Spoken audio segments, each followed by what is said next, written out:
What is design? What can it do to people or even society at large? This afternoon, we're going to find out the answers to this. This is Portfolio Conversations, and you're all welcome.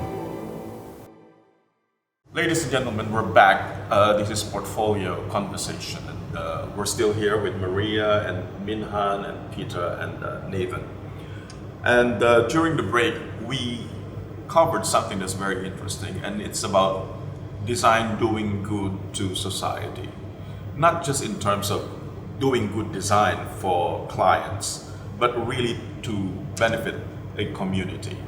And it's interesting because some of them, all of them in fact, have some experience in this field. The most obvious one will be you, my friend, because you designed pro bono a church. Tell us about the experience. Where was this and when was this, more or less? Actually, I've done the church even about 12, 13 years ago, when I started.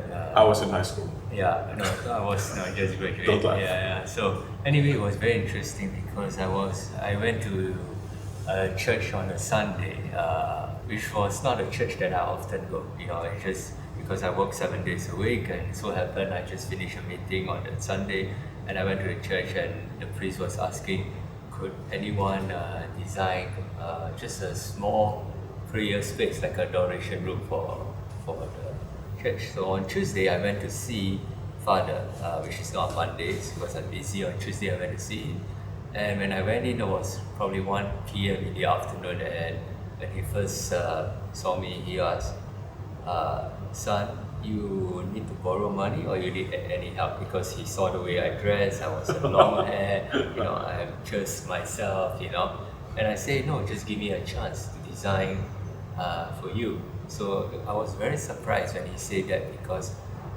he told me that on Monday a lot of people came. Even I told them over mass that it's a pro bono, they still ask for design fees. They say, you came and you did not even ask, and you earnestly wanted to do this project. I was very earnest. I say, I'm not a famous designer. Of course, at that time, I did not even tell him I was doing project for SC Global. I was not telling him I was a celebrity designer. I would just say, Father, just give me a chance to do it. Okay. I will try my very best. And what came out of that? And after it came out, it was very beautiful because it was really a space where I could see people understanding this. When they entered the space, it was a space where it was not to see my design, but it was a space of quietness that I give them, so that this quietness is about a person who's going inside. They are talking to God Himself, without any distraction at all. So that was what I started to do, and after that I started to work on churches. I'm doing now Dimension Homes for Salvation Army, which we are under construction now, and then I have churches to do in Cambodia and hospital to do in Cambodia. They are all for people who are very, very poor. And to me, it was one of my best projects, if you ask me, until today, more than the celebrity homes. Well, we should be thanking you. And Nathan, famously toilets. What do you have to do with this project? I know Jack Sim. He's the founder of the World Toilet Organization that's based in Singapore. So he asked me out to talk to me about the problem with third world country. They don't have toilets, basic lavatory, when they go to the toilet. And that create a lot of disease. And actually, I can't remember exactly, but it's more than 50% of the world are actually without proper toilets. So he just asked me that, as an industrial designer, can you do something that is affordable? Like, I remember it's what US dollar 150 to create a shelter, so that they have that privacy. And of course, the WC part will have some guy who kind of mold in the ceramic, but he just want that kind of privacy, a room and something. And it needs to be like produced at any part of the world. Like if it's India, if it's Cambodia, the material have to be like easily accessed, because it cannot be so like, oh, you need to buy this, because the shipping and airfare will cost more. So it must be able to produce locally at any part of the world that needs it. So again, there's a lot And it of was challenge. implemented. It wasn't implemented. I'm not sure was it implemented, but I did involve in that, and I don't know how far he took that. Because recently we talked about it again. So most of the time I just give him the design and then I don't get myself updated. Okay. So yeah. But the other thing I did was which I won the Red Dot Award was this coffin. I'm not sure you got this coffin. A coffin? I designed a coffin because it was the Asian tsunami, Okay. which won the Red Dot Concept Award in 2007, I think.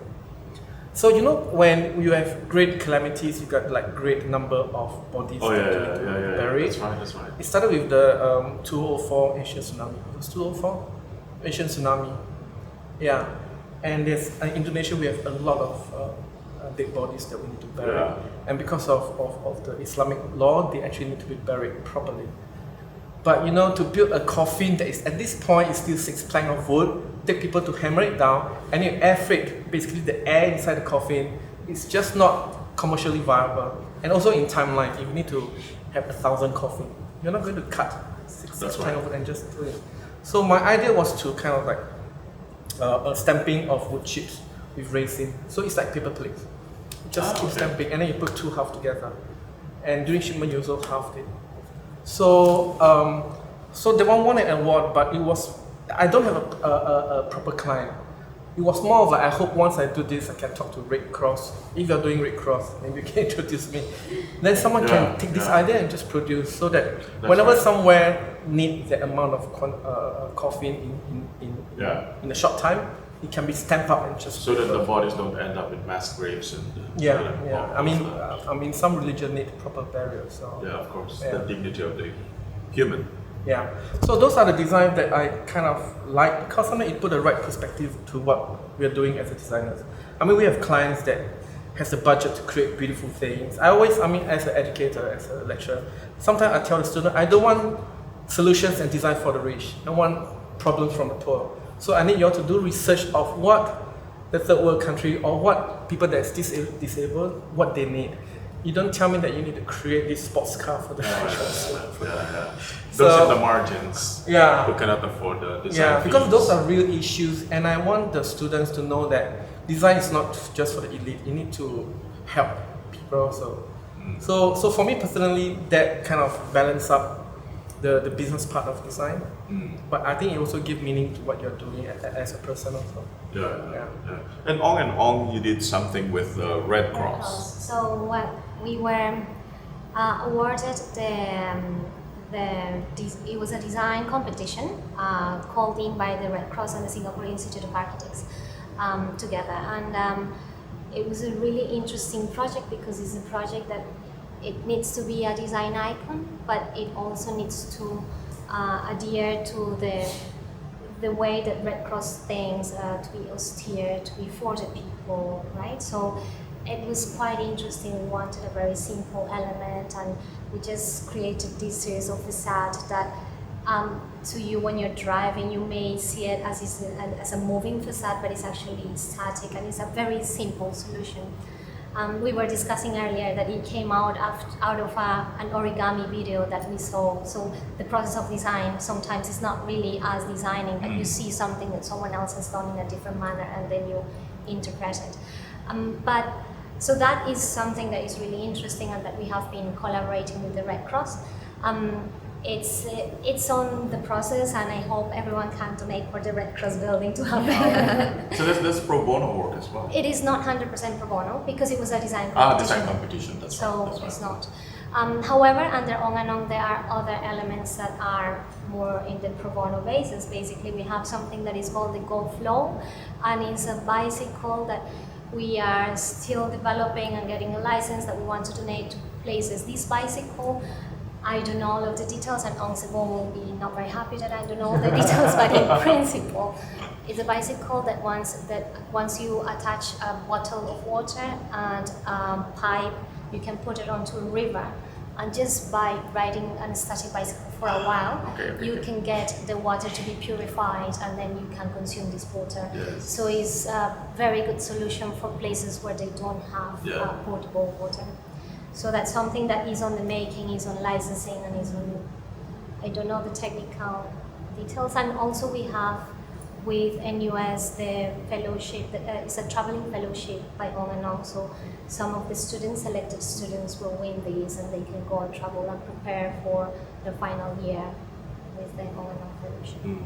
And Hassel, in a way you are involved in certain community projects that benefit, say, the Local marginalized. communities in Australia. But like Nathan said, I think design is for better life, and it shouldn't be really limited to people who can afford. I think it should be also open and easily approachable and accessible for people who can't afford, who really need.